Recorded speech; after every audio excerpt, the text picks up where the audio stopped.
ایک زمانے میں ایک آرام دہ چھوٹے سے قصبے میں جو گھومتی ہوئی پہاڑیوں کے درمیان آباد تھا، ٹامی نام کا ایک نوجوان لڑکا رہتا تھا۔ ٹامی ایک مہربان اور خیالی بچہ تھا جو دنیا کی ہر چیز سے زیادہ جانوروں سے پیار کرتا تھا۔ اس کی سب سے پیاری ساتھی بینی نامی ایک نارنجی ٹیبی بلی تھی۔ بینی کوئی عام بلی نہیں تھی، اس کے پاس ایک منفرد تحفہ تھا، دوسرے جانوروں سے بات کرنے کی صلاحیت۔ تاہم اس نے یہ راز ٹامی سے پوشیدہ رکھا تھا کیونکہ اسے یقین تھا کہ اس سے صرف پریشانی ہوگی۔ ایک دھوپ والی صبح جب ٹامی بینی کے ساتھ پارک میں کھیل رہا تھا تو انہوں نے دیکھا کہ بچوں کا ایک گروپ ایک چھوٹی گلہری کو چھین رہا ہے۔ بیچاری گلہری خوف زدہ نظر آئی اور اس کا ننھا دل خوف سے دھڑک رہا تھا۔ ٹامی کسی بھی مخلوق کو تکلیف میں نہیں دیکھ سکتا تھا، اس لیے وہ مدد کے لیے دوڑا۔ اسے ابھی بند کرو، ٹامی نے لڑکوں سے سختی سے کہا۔ لڑکے ٹامی کے غصے سے حیران رہ گئے اور گلہری کو بغیر کسی نقصان دیے پیچھے ہٹ گئے۔ ٹامی نے گلہری کی طرف جھک کر کہا، تم ٹھیک ہو؟ گلہری نے ابھی تک کانپتے ہوئے جواب دیا، مجھے بچانے کا شکریہ، میرا نام سیمی ہے۔ ٹامی نے اپنا اور اپنی بات کرنے والی بلی بینی کا سیمی سے تعارف کروایا۔ وہ جلدی سے دوستوں کے طور پر جڑ گئے اور پورا دن اکٹھے گزارتے، جنگل کے عجائبات دریافت کرتے، درختوں پر چڑھتے، کہانیوں کا تبادلہ کرتے۔ یہ ایک خوبصورت دوستی کا آغاز تھا جو انہیں تمام قیمتی سبق سکھائے گا۔ جیسے جیسے ہفتے مہینوں میں بدل گئے، ٹامی، بینی اور سیمی نے ضرورت مند جانوروں کا سامنا کیا۔ ہر بار وہ مدد کے لیے قدم بڑھاتے، جہاں بھی جاتے رحم اور شفقت پھیلاتے۔ بینی جانور کے ساتھ بات چیت کرنے کی اپنی صلاحیت کے ساتھ اکثر تنازعات میں ثالثی کرتی اور مختلف انواع کی مخلوقات کے درمیان افہام و تفہیم کو فروغ دیتی۔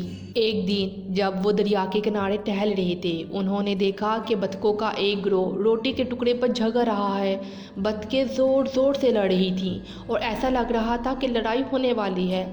ٹامی، بینی اور سیمی مداخلت کے لیے پہنچ گئے۔ بینی نے بطخوں سے بات کی اور معلوم ہوا کہ وہ بحث کر رہے تھے کیونکہ وہ سب بھوکے تھے اور اپنے خاندان کو کھانا کھلانا چاہتے تھے۔ ٹامی اور سیمی نے جلدی سے اپنی پکنک ٹوکری سے مزید روٹی نکالی اور اسے بطخوں کے ساتھ بانٹ دیا۔ بطخوں نے ان کی مہربانی سے متاثر ہو کر لڑنا چھوڑ دیا اور ان کا شکریہ ادا کیا۔ جیسے ہی سورج غروب ہونے لگا، تینوں دریا کے کنارے بیٹھ کر اپنے دن کی عکاسی کر رہے تھے۔ بینی ٹامی کی طرف متوجہ ہوئی اور کہا، ٹامی، آپ نے آج مجھے ایک اہم بات سکھائی ہے۔ بعض اوقات جھگڑے کو ختم کرنے کے لیے تھوڑی سی ہمدردی اور مہربانی کی ضرورت ہوتی ہے۔ ہم نے دوسروں کی مدد کر کے بہت سے نئے دوست بنائے ہیں۔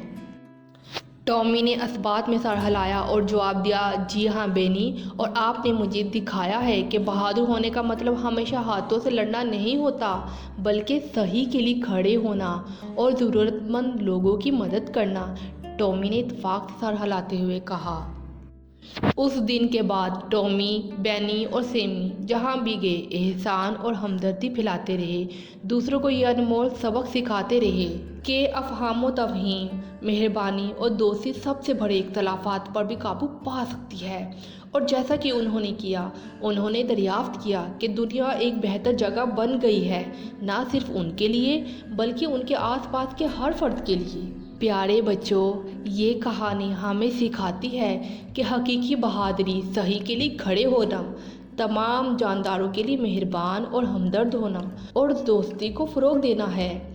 اختلافات سے بھری دنیا میں ہم جو رشتے بناتے ہیں اور اچھے کام کرتے ہیں، وہی اسے رہنے کے لیے ایک حقیقی خوبصورت جگہ بناتا ہے۔